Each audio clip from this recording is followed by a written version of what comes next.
Hey folks, Malforian here, and yes, as I said in the last video, if you watched it, in this video we're going to be talking about the 1.12.5 patch notes. This is a free content patch that is coming next week on the 8th of May. This is adding one new feature that we knew about, the redo of some of the historically inspired characters in the game that they've been talking about for the last couple of weeks, if you've been following CK3 on Twitter, etc. And then also, as discussed in the last video on the channel, it's going to rebalance things around plagues and activities and legends, which hopefully are good and we all enjoy. But we're just going to get straight into the patch notes in this video. As I said, under game content, we are going to get some historically inspired events. So we are actually getting small event chains for these characters. These are all themed around different lifestyles. So you've got Matilda, Robert, etc., who are kind of themed around different lifestyle stories. And then they are actually getting events based around them. So, for example, Matilda's marriage to Geoffrey the Hunchback and Robert's use of a Byzantine pretender monk. We are actually getting some free content next week on top of all these changes. I'm not sure how long these event chains are going to be. I can't imagine they're too big, but it's free content, so who can complain? And next time you're playing one of these 5 characters,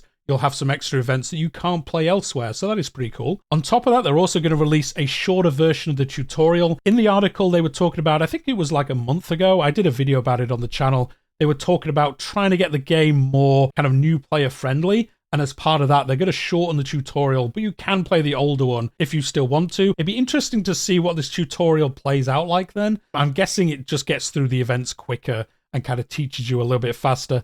I'd probably say if you're new to the game, play the shorter one, then play the longer one, and then try play a random character or one of these chosen characters, etc., to get a little bit more experience with the game. But again, it'd be interesting to see how this tutorial plays out. It does sound like they're probably just cutting out some of the stuff that you generally don't need to know about at the beginning. Under bug fixes, as they mentioned in the dev diary that I covered in the last video, they're adding a cooldown to the physician epidemic event, so it is now every 20 years. This is the event that everyone hated, where it costs you development or gold, etc. And this is the major bug fix they're doing to prevent that from happening. And then on top of that, during the first 15 years after an epidemic has left a province, further outbreak chances are now properly following the harsher 50-year epidemic-specific cooldown, rather than the lesser 15-year epidemic time agnostic one. Next, an empty legitimacy gain toast will no longer appear when winning wars against targets you shouldn't have got legitimacy for defeating. So just a bug change, as it says. You're going to get less of these pointless kind of toast updates for things that shouldn't happen. And then the last one, fixed travel completion events so it fires normally. This will allow traveler trait XP to be gained again. I hadn't actually noticed this, but now I've seen it here, it does actually make sense that I wasn't leveling up as much as I should. You will see traveler trait XP happening properly when the patch lands next week. And then a lot of balance changes. This was the bulk of what they talked about in the beginning of this dev diary. As I said, I covered that in the last video on the channel. Plague events should now only happen if they are present in your domain or within a certain distance from your capital, roughly the length of one island. This should significantly reduce the amount of insignificant plague events in larger realms. For example, France, you'll see a lot less events about Aquitaine or the far side of the HRE. Lowered the general occurrence of plague events by roughly 30 to 50%. Again, just cutting away some of the events. Well, not cutting them away, but so you're not just getting spammed with the same event that are generally bad for your realm and just kind of feeling like you're in a spiral of badness happening. The AI is now significantly more likely to enter seclusion when a plague appears in their domain or in a county bordering their capital, unless they're brave or deeply irrational. At the moment, the AI generally doesn't bother with this. It's almost like they're based on me. I never go into seclusion in this game. I always just ride or die and see what happens. But the AI was basically doing that all the time. And unless they're brave or irrational, eccentric, etc., they're going to go into hiding, and then if they are brave, they're not. They're going to stick around and see how it plays out. The AI will now correctly exit seclusion within 6 months of every plague having left their domain, though they will still not leave before 1 year has passed since they became secluded. I imagine this is to stop them just constantly leaving and then going to seclusion and then leaving and going back, etc. So there's a little bit of a cooldown in there to prevent that from happening. The secluded modified penalties have been changed. Instead of reducing all stats, it reduces diplomacy, prestige gain, and opinion with courtly or glory hound vassals, and increases legitimacy loss. This is actually a great change because going into seclusion was kind of overly impactful, I think, on all your stats, whereas it kind of makes more sense that it affects these areas that it would have affected historically. The isolate capital decision now comes with a small legitimacy loss. I think that's a pretty good change. The AI is now significantly more willing to isolate their capital unless brave, greedy, or deeply irrational again. And then similar to the one above, they will also remove that within 6 months, so for every plague leaving their domain. Reduce the frequency of minor plagues by roughly 20%. Again, they talked about this yesterday, cutting minor plagues down a little bit, and then increasing major and apocalyptic plagues by roughly 5%. So you'll see there's a little bit more, but you will see quite a few less minor plagues affecting your realm. Added a new option to plague frequency game rule to disabled, which removes all plagues except for the Black Death. So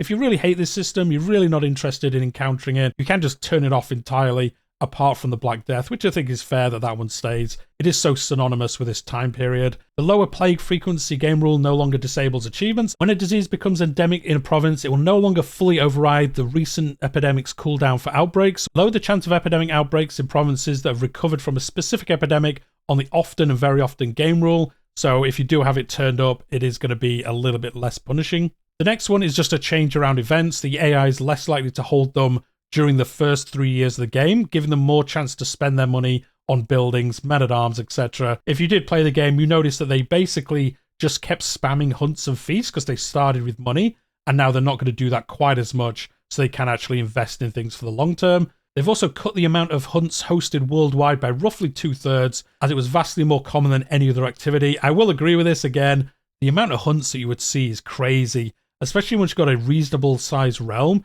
You were just constantly spammed by hunts by like counts in random places, just hosting hunts like all the time. So it looks like they're going to put some kind of cooldown on that, so they can't do it quite as often. Activity guests will now refuse to come if there's an epidemic in your domain or in your county capital, rather than if one exists anywhere in your realm. Again, just a little bit of a change here. So if you have got a huge realm, if you're playing as the HRE and there's a plague in the southern area of your land, if your capital's in the north, they're not going to really take that into effect because they're not going to be traveling through it. So it doesn't make sense, so that puts them off in many ways.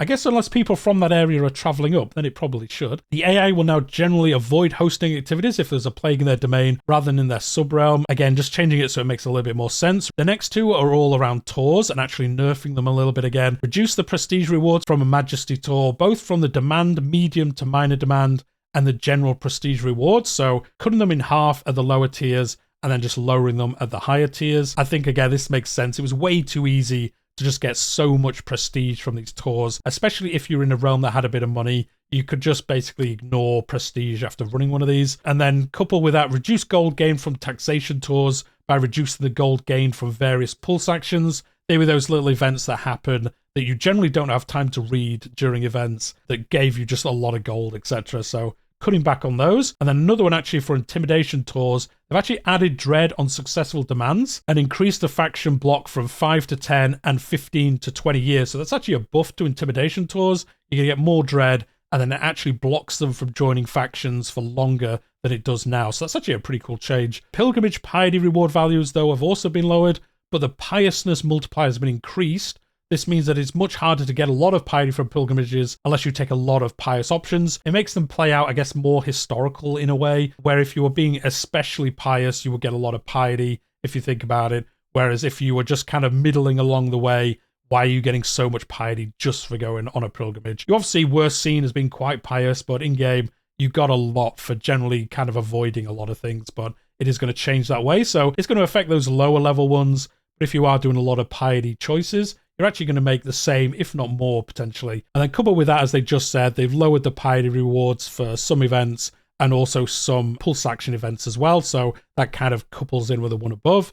Hospices, monasteries, and watchtowers now provide plague resistance to the barony instead of the county. They talked about that in the dev diary. This makes it harder to stock plague resistance to the point of immunity, which is, a bad thing for some players, I guess, but it does make sense. It was so easy to do it, and as it affected the whole county, if you were playing somewhere with bigger counties, it kind of negated the whole system once you got a little bit into it. Boosted the tax gain from pastures from poor to normal, which is great. More money from pastures. The press my claim modifier now is 100 opinion up from 50, and last 50 years up from 20. This is great. This is actually something that I've encountered during campaigns where you get somebody their title and they still can sometimes dislike you because the buff was only 50 opinion. If they generally didn't like you, you could, in theory, go to war, gain them land, and they still not really like you that much. Whereas, obviously, they would be very happy that you did that, and for a long time. So that has been changed. And then they've also increased the cooldown on multiple epidemic events. Again, they talked about this in the dev diary itself, kind of making these happen way less often so you're not spammed with the same events that generally have bad outcomes and making you kind of hate the system in general. So they are going to reduce the spam of those, and that's all the balance changes. A lot of them around areas of the game that I think we will all agree do need some TLC, and it's good to see them getting them. As we saw in the dev diary, there are some changes to legends and cultural traditions, etc. They're going to be coming in the next major DLC free patch, and that is coming sometime in Q3, I believe, around August, a lot of people think. So we'll see when that comes along, and we'll get more information about that in the future. The next two things, really quick, interface. Each legend now has a unique map color so that they will no longer blend into each other. We've all had it where it's like two yellow legends next to each other, and it's basically impossible to see which one's where, especially if they're overlapping as well. So you shouldn't see them really overlap in the same color unless there's a lot of them in the same area. And then localization, they've just improved some text for an event that we don't really care about. So that is the patch change for next week. That comes on the 8th of May. So we really don't have long to wait for this. Let me know in the comments down below what you think about it. A lot of it is covered in the previous video where they talked about a lot of these changes. But let me know if you're going to play one of those 5 characters that they've called out and you do play out these events. Let me know how they go. But that is going to be it for the video. A lot quicker than the last video and a lot quicker than the next video that's coming, which is the final coverage of this huge dev diary about some of the changes coming to the Rise of Power DLC before it's even been released. And it also does give us some information about some cool features like Conquerors that are coming. And it does also cover about which content might move a little bit more towards getting paid for than free. I'll cover all that in the next video though, so do make sure to hit like if you've enjoyed today's. Subscribe to the channel if you are new here. I cover Crusader Kings, all the dev diaries. I do discussion videos, campaigns, mod coverage, etc. All that cool stuff. And then I also cover other historical strategy games, a lot of EU5 pre-announcement coverage on the channel as well. So if that's all your kind of thing, do subscribe. You'll enjoy your time here. But on that note, we'll leave it there, and I'll see you in the next one.